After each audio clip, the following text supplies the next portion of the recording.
Big MeToo eruption in Chennai.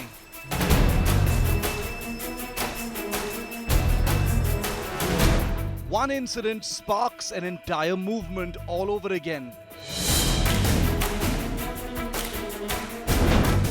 Top schools of Chennai under the scanner.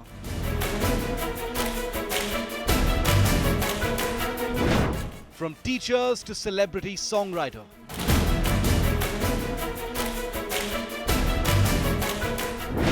Survivors narrate their ordeal on social media.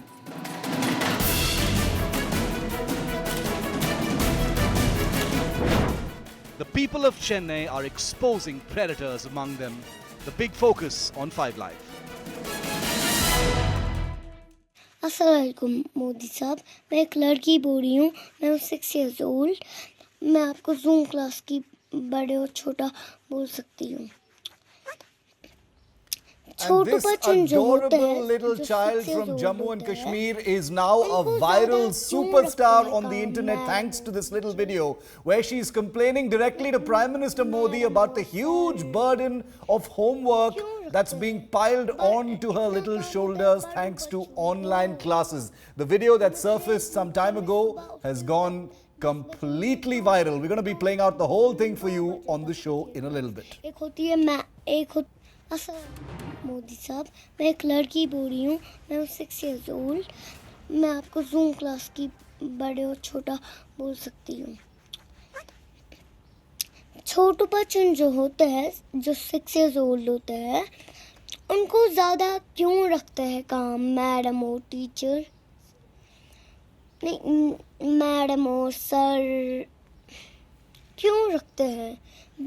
इतना काम होता है बड़ू बच्चों को।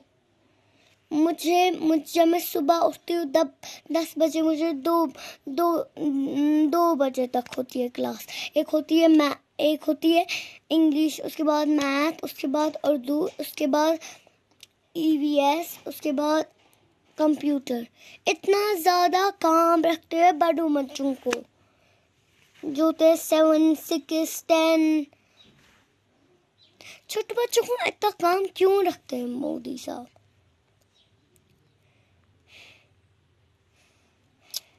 आप क्या कर रहे हैं?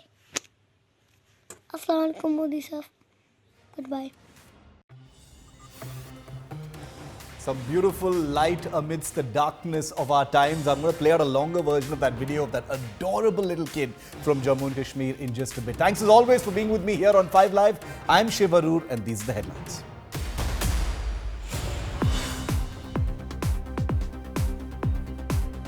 Amidst the suspense over CBSE exams, Class 12 board exams, Prime Minister Modi to chair crucial meet to discuss possible options. Supreme Court wants exams cancelled as students wait for clarity. Centre issues show cause notice to Bengal Chief Secretary for skipping Prime Minister's cyclone meet. Warns of FIR if no response in 3 days. Mamata government calls it a blatant act of vengeance. Showdown between doctors and yoga guru Ramdev escalates. Black band protests across hospitals over Ramdev's rant against allopathy treatment and doctors. Enforcement Directorate to file affidavit in Dominica court against PNB scam accused Mehul Choksi. Enforcement Directorate to seek Choksi's immediate deportation back to India. More proof of wrestler Sushil Kumar's link with gangsters emerged just days after he's charged with murder. Scanner now on his toll plaza business. Delhi police suspends arms license of the Olympian wrestler turned murder accused.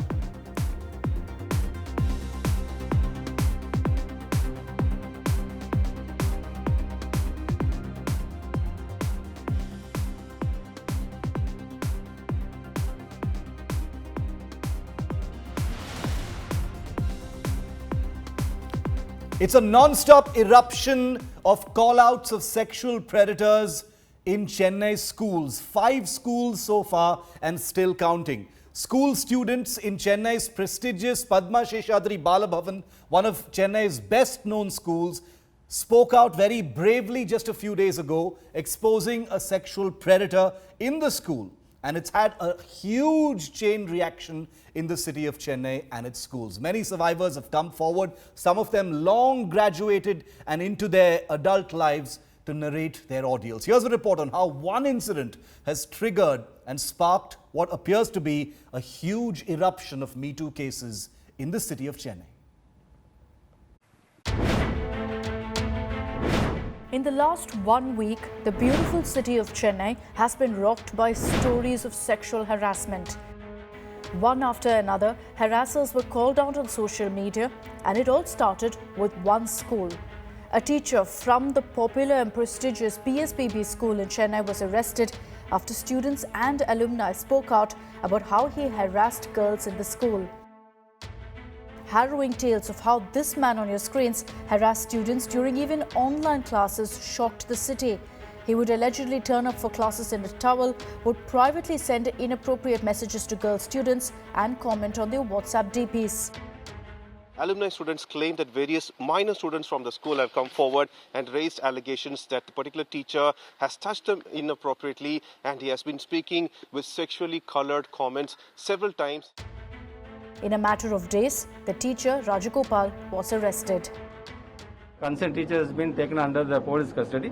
So now the inquiry is going, so I don't want to reveal anything here. This movement, which saw prominent Chennaiites voicing their support, gave a platform to more victims, and slowly they too spoke out. Students of another Chennai school, Maharishi Vidya Mandir, also spoke out about a male faculty.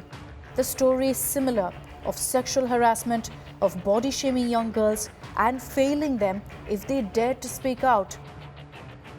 The school immediately suspended the teacher, P. Anand, but so far no legal action has been taken against him. Days later, another horrific incident came to light. This time, a sports academy head coach arrested on sexual harassment charges. A 19-year-old survivor spoke out about how she was held back during coaching classes and sexually harassed several times. The accused Nagarajan was arrested and booked under the POCSO Act. Amid the string of incidents, a 26-year-old woman filed a complaint with the Chennai police against a martial arts teacher. 41-year-old Kebi Raj was accused of touching the victim inappropriately and even allegedly threatened to kill her to ensure she didn't approach the cops. As women chose to speak out and expose these sexual predators, an award being given to lyricist Vairamuthu created a storm.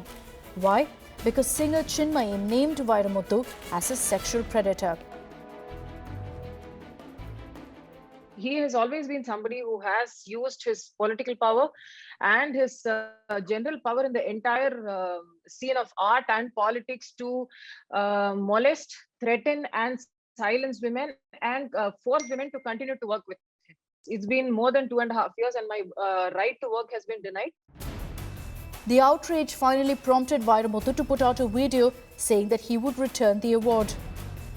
காழ்ப்புணர்ச்சி கொண்ட சில பேரின் குறுக்கீட்டினால் அந்த விருது மறுபரிசீலனைக்கு உள்ளாக்கப்படும் என்று அறிவிக்கப்பட்டிருப்பதாய் அறிகிறேன். நான் ONV Cultural Academy-க்கே திருப்பி அளிக்கிறேன்.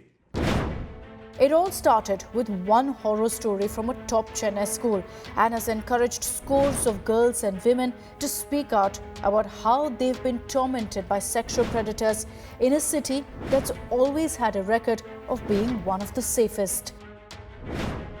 Bureau Report, India Today. I want to go across to India Today's Pramod Madhav, who's been reporting on each and every one of these cases that has erupted in Chennai since the last 2 weeks. Pramod, as many as 5 schools and still counting. Many people have had FIRs lodged against them. People, teachers have been suspended from schools.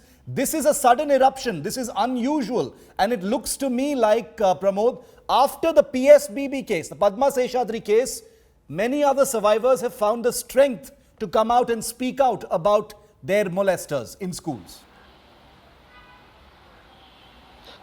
Absolutely, Shiv. There seems to be two factors here that is playing a very important point. The first one is that, like social media has helped these students to come together, raise their complaints anonymously, and some of the alumni students were the ones who had the ability to gather these complaints and put it across to the school. And this is how the PSBB complaint itself came to the limelight. And then it was DM KMP Kanimuri who requested a kind of action against the perpetrator, and this is when it started. But unfortunately, it has also brought out a lot of issues that we still we can clearly say that we did not know, because just like you mentioned, 3 cases have been filed and 3 have been arrested, but there are several other school students who are coming over. More and more students as we speak, as I'm speaking to them, they are aggregating complaints from various prominent schools from Chennai, and they are trying to bring out such perpetrators from several schools as we speak.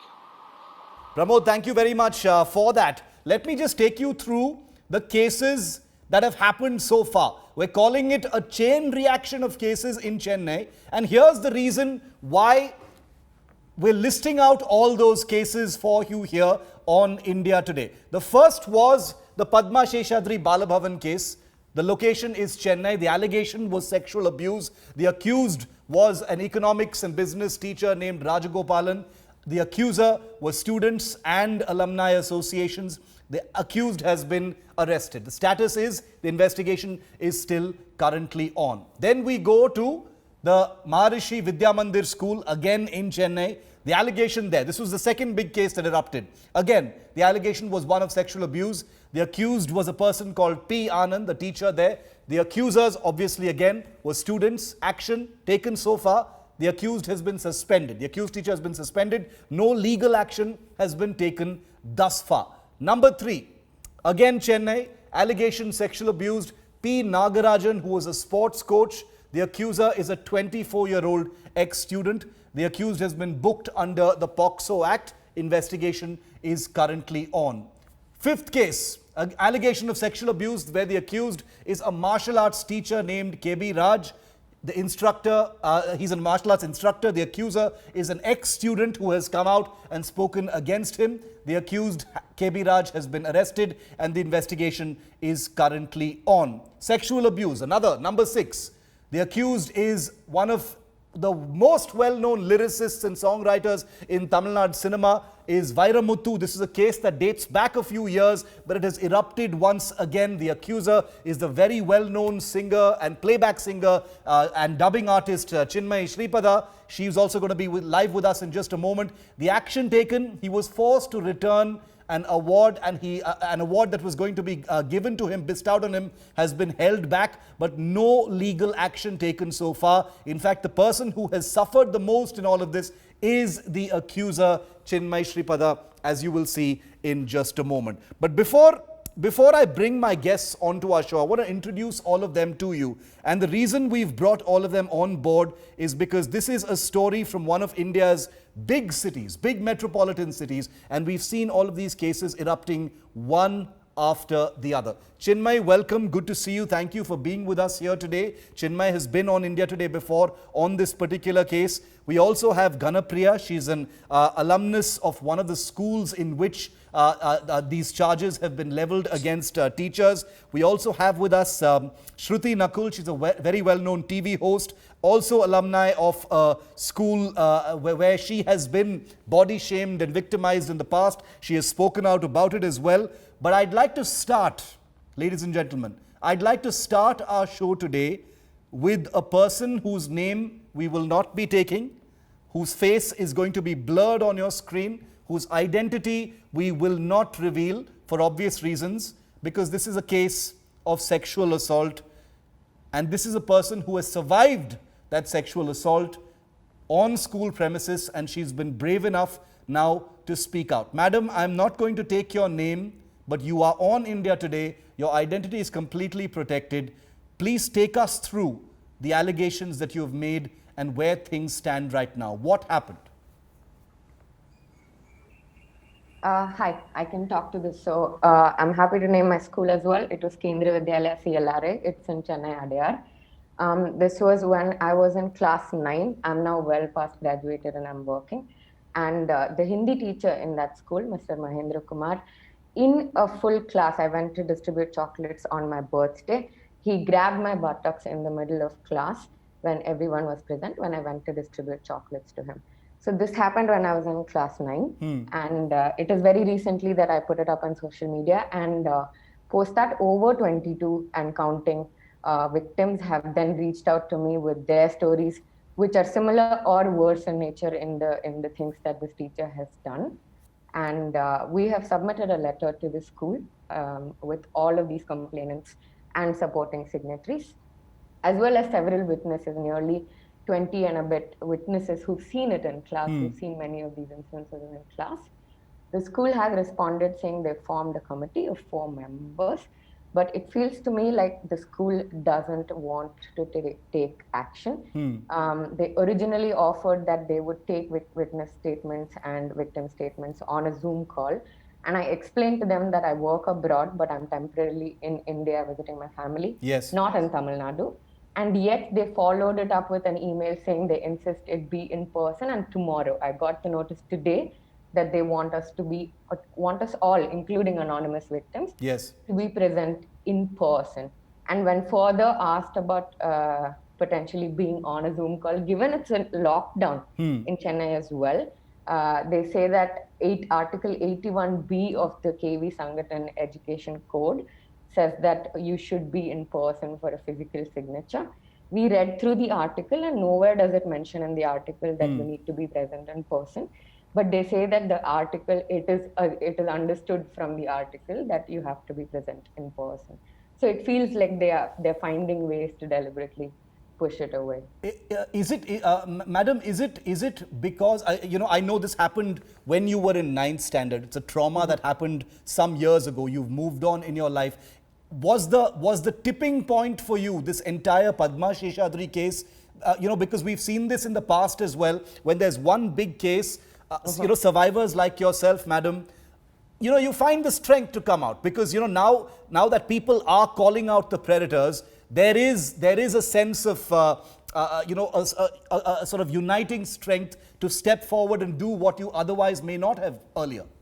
Most definitely. I think the PSBB case was a tipping point. In my case, I did have a witness as well, a friend of mine who had come along with me to distribute chocolates. And over the years, in different Me Too waves, we keep talking about, okay, maybe now is the time for me to bring this case out. But it always felt like going against a central government school may have repercussions. But frankly, it's not against the school, right? The school is on its own. It's against the predator alone. And the PSBB case definitely was monumental in helping me come out with this as well. Absolutely. Because the thing is, it's quite complicated on a case-to-case basis if you look at it. Let's get all of our guests back on our screen now, because the Padma Sheshadri Balabhavan case appears to have been the trigger point for the many other series of allegations that have now erupted. Ganapriya, if I could come to you, tell us about your particular case, why you've chosen to speak out right now. Was the Padma Sheshadri case in your instance as well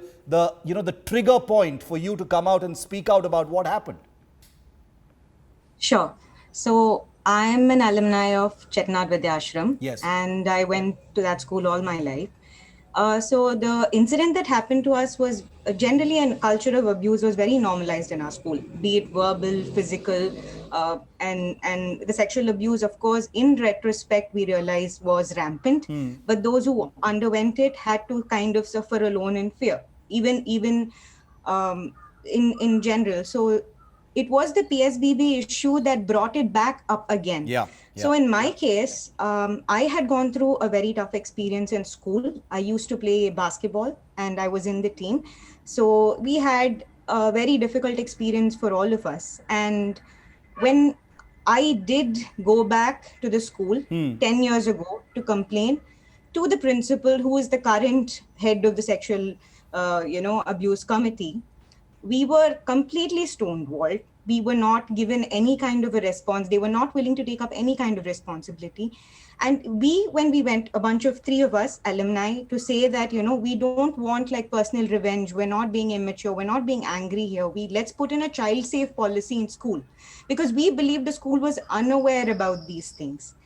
Then we realized that the school was very much aware, and they used this to kind of this was a normal strategy in them handling these cases, by kind of like shaming you and saying like, these kids know too much, the way they are behaving these days, they're already so exposed, it's two hands to clap, that kind of theories, right?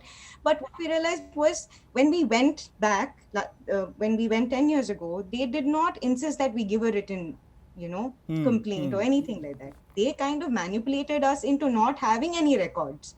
So many of us have gone and complained to the school many different times and had very similarly disappointing reactions to this. So, I mean, you have a problem against someone, and how can you go complain to the very same person? So in this case, PSBB's reaction, the way the government responded, the way the schools responded, the way the media responded, was a very positive reinforcement for us to believe that maybe this is not about riding the wave. We are not in a rush. No, absolutely. It is an opportunity for us to work out.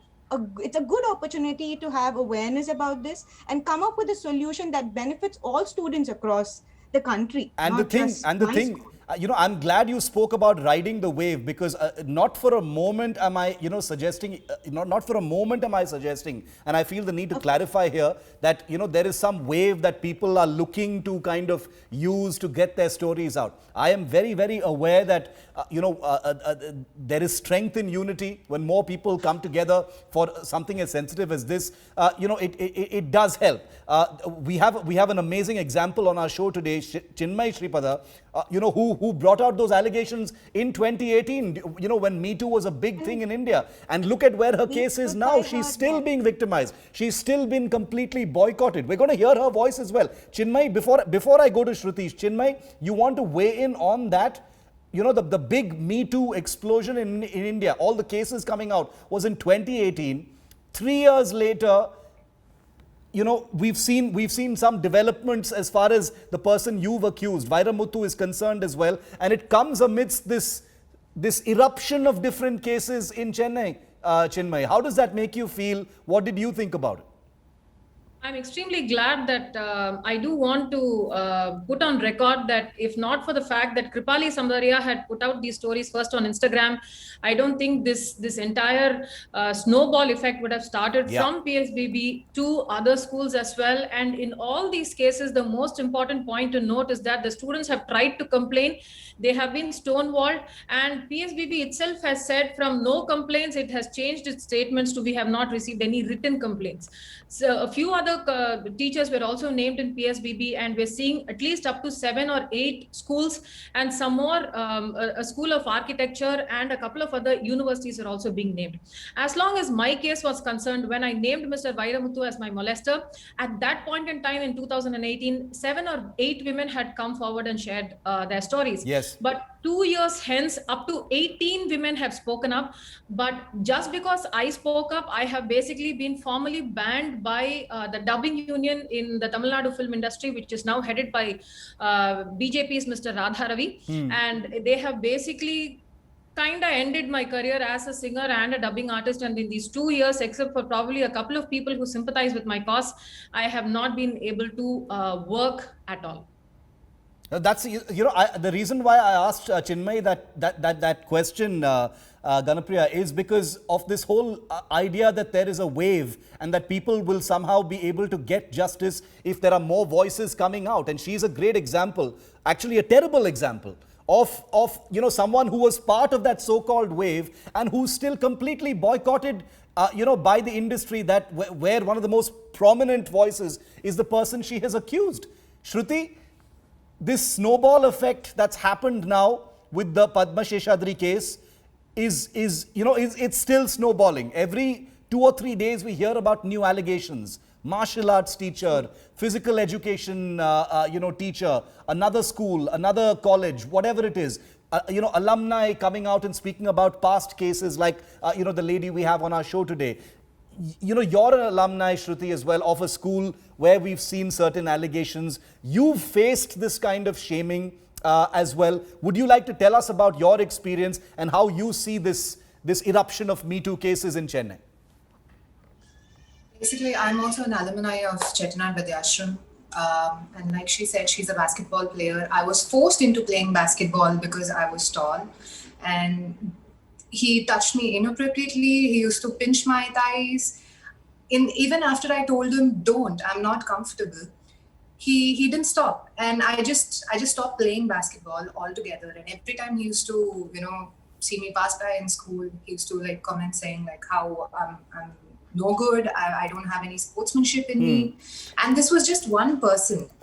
I have complained about, we used to go by school van. So my school van person had this really vulgar pen where, a woman used to sit in a bikini, and if he turns it, a naked woman will come, and he was showing that to primary school children. Imagine LKG, first standard children were looking at it, and then I shouted at him.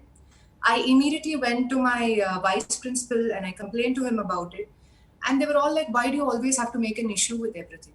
Why are you always rebelling about everything? Why are you this? Why are you that? It was all about, my character in question. It was never about them. Yeah. And the sad part was, even after I passed out, obviously I can see the same van guy coming through my house, and I saw him still working there. So I feel really bad for all those, children who are going through this. And more than that, women are targeted even more by women teachers, casually slut shaming them, throwing out things like, oh, being a woman, you can't even study well. What are you? You're wearing sleeveless. You've come here to attract boys. Imagine a 13, 14-year-old girl listening to that, and you just shatter her confidence and slap her. And in fact, few months back, even before all this incident came out, a few months back, I had written about how much of a trauma it is for a 13-year-old me to have been slapped multiple times and to kneel down the whole period because I failed in that subject.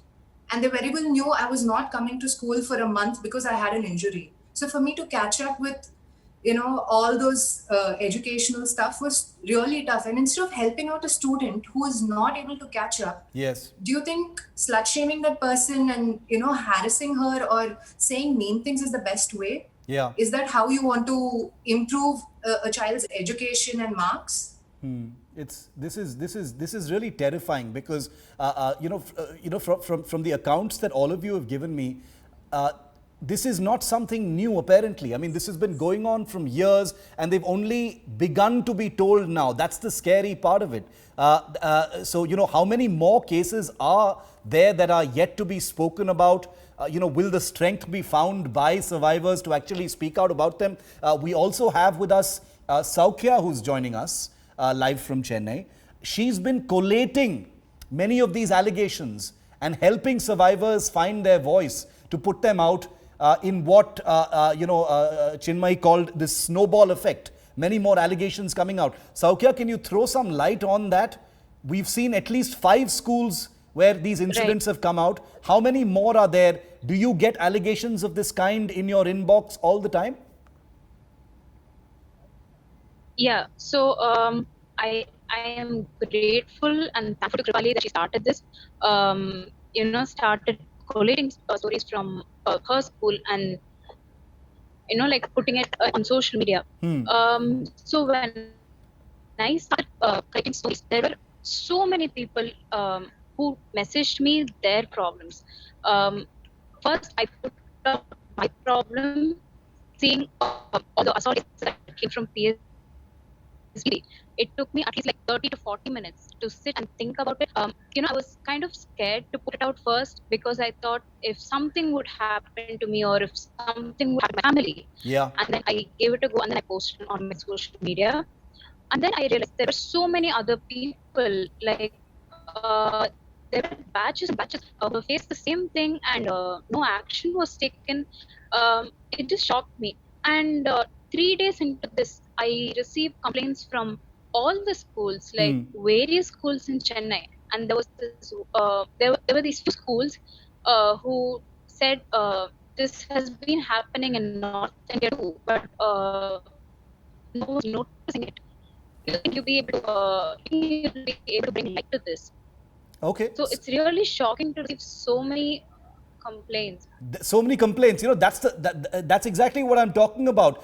Back to the survivor we have, whose name we're not going to take, who spoke to us first. Madam, coming back to you, your voice was one of those voices that came out after the Padma Sheshadri case. Are you even remotely surprised that there has been allegation after the PSBB case, after you spoke out? there are 5 schools. I mean, you don't, I'm from Chennai. I grew up in Chennai, and one doesn't think of Chennai, as a school where you're going to hear about case after case from school after well-known school. And these are all well-known schools where this kind of thing is happening, ma'am. To be honest, if I'm being thoroughly honest with you, am I surprised? I'm not. Because in school, we kind of normalized it. It was conversation of, oh yeah, be careful with that teacher, don't go too close to them. It was passing remarks that people would make and move on. And with kids, I think shame is such a normalized concept that you are kind of forced to not discuss it. My immediate thought when that happened to me was I was disappointed that my friend saw it. I was like, oh damn, you saw it.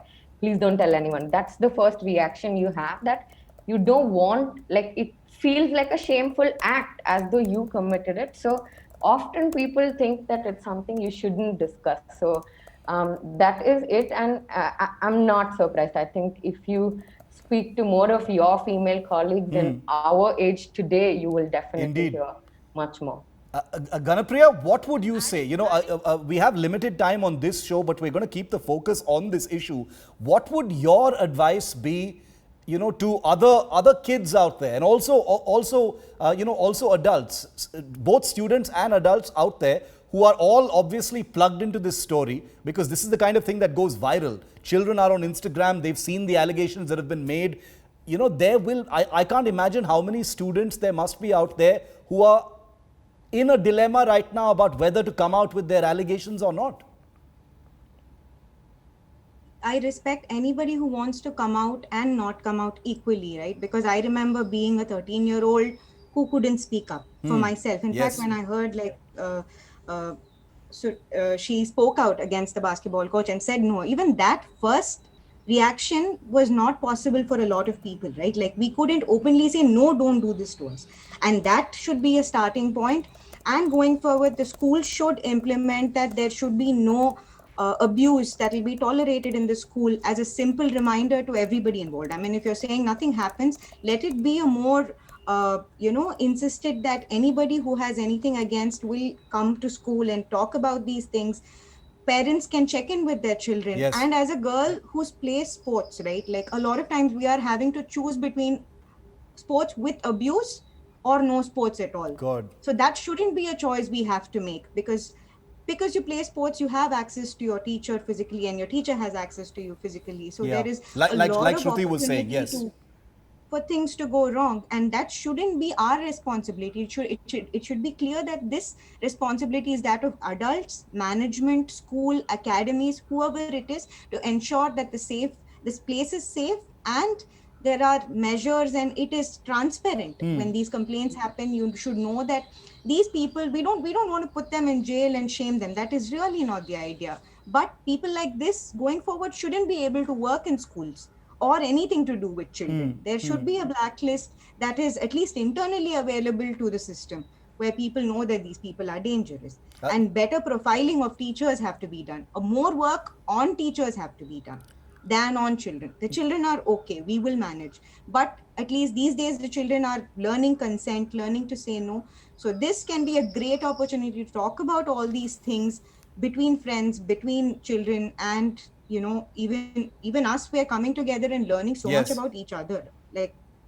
No, that's some incredible clarity of thought, Ganapriya. I must applaud you on that, because right now the situation is just figuring out how big the problem really is and how pervasive it is, how many more schools, how many more students are going to come out. And you're already thinking about the structure and the system. That's amazing, because that is ultimately what's going to solve this problem moving forward. Chinmay, who's been battling it for this many years, I wonder if it's crossed your mind, Chinmay, about how long more you're going to have to sort of deal with this situation. It's not been dealt with. Nothing has really happened. So from your perspective, what would you say to people out there who are wondering whether they should sit on their allegations or go ahead and out their perpetrators, their predators? See, one of the biggest advantages of this particular issue is that this is basically a POCSO case, right? So it protects the survivor and their families, and anonymity is also it's promised. And I must applaud the cops, especially Jayalakshmi DGP ma'am, who's been constantly speaking to survivors, and she's been telling them that your identity will be protected. Nobody will come after you and your family. And to actually, if you compare the number of allegations that have come forth vis-a-vis the actual cases that have been filed, it is probably 100:1. So the fear of reporting something like this and going through the legal system is extremely scary, because you know how the legal system is here in India. I have been banned for speaking out, and I'm still fighting for my right to work. Absolutely. 2.5 years and counting. It is difficult. I'm not going to sugarcoat it and say, oh, it's very easy, this is great. But one of the biggest advantages here is that there is media support. There are people talking about it. But the flip side also is that as there are people helping these children now, even though they are adults now, to come out and speak, there is a parallel thing, a machinery that is spinning right now to make sure that these men are protected. So this is going to be there. I mean, I get targeted political hate from people. It's a war. Chinmay, I follow your fight on social media. It's a war, isn't it? It's a fight every day. It is targeted abuse. I mean, and especially with politicians coming out and openly supporting Mr. Vairamuthu, it becomes very difficult. And it is very unfortunate to actually rest the responsibility of preventing child sexual abuse on the children, because everybody is very intent on training children on what safe touches, unsafe touches, but nobody is training the adults on how to deal with such cases if they come to them.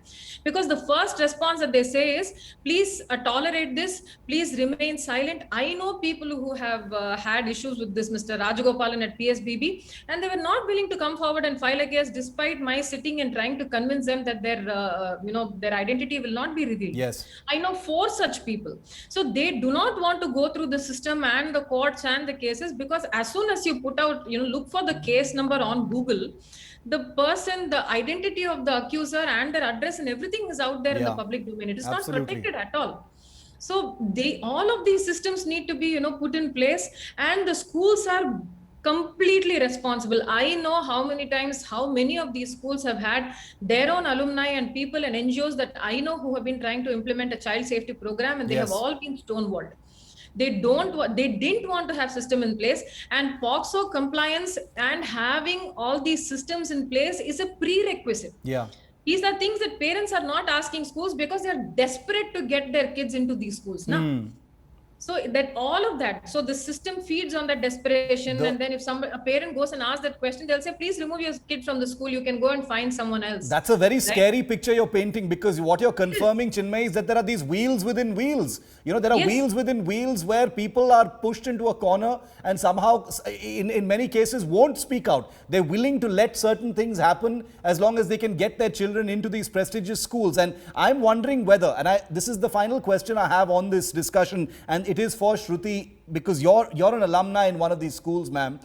Do you think that, prominent voices like yours, you are well known, prominent alumni in these schools need to be strengthened, unite in some way to put pressure on these institutions to act? Because with accuser after accuser, there is a sense that the schools are not doing enough, and these things have become normalized, which is your experience as well. True, very true. Like Chinmay rightly put, the teachers should be screened every single time. I remember my mom was being screened for admission for me and my brother. Why aren't they screening the teachers? Why don't they have psychological evaluations? They're handling so many children who have been faced to so many things, not just at school, outside, at home. They might have so many things going on. You take so much money from our parents, and what's the only thing now when we were the alumni, like 17 years back when this happened, there were no cameras and stuff. Right now, I've heard that, there are cameras all over the school, and obviously the predators know the blind spots. Yes. And the only thing the camera is being used to is to monitor if a guy and a girl are talking. And if a guy and a girl are talking, they're called aside and then they're like, I saw you talking to that guy. Misplaced Why priorities. are you doing that? Yeah, why are you wearing this dress? It's always about how the woman should behave, how she should cover up, what she should say, what she should not say. Why is it not about education? Like, why is there no proper sex education? Why is there no mental health wellness? It should be compulsory in all school. We learn so many things, half the things we don't even use as an adult right now. But sex education and mental health wellness is so important, especially during the pandemic. We're all sitting at home and, hearing so many sad news, triggering stories. It affects us all so much. And mental health, it actually takes a physical toll on you. Yes, and nobody absolutely. understands that. I hope that some of the things that you've said here today, are going to sort of filter down to the decision makers and the policy makers, because if it doesn't, then there's really no point, because everyone who's watching this show is in some way or the other aware of all of these cases, because India Today has been covering them non-stop. If you've been watching India Today, you know about each and every one of these cases, starting with the Padma Sheshadri case. But I'd like to thank each one of you, all 5 of you, for being with me on this show, giving us the opportunity to put your voices out, because I know how sensitive this issue is, but I had no doubt in my mind that I wanted to do this show, get your voices out, list out the incidents, list out what you have to say, and hope that those who are in a position to make a difference can actually do so. So I'd like to thank each one of you for being with me on this show, and I can promise you that India Today will not treat this as a wave and just move to the next story. We will keep the spotlight on this story like we always have. Thank you to all of you. Thank you very much for being with me. Okay, we're taking a very quick break here on 5 Live. Coming up on the other side, the big crime story that we've been tracking here on India Today non-stop. Olympian wrestler Sushil Kumar's true gangster links have now emerged just days after he was accused of murder. This could be a clincher. Full details next.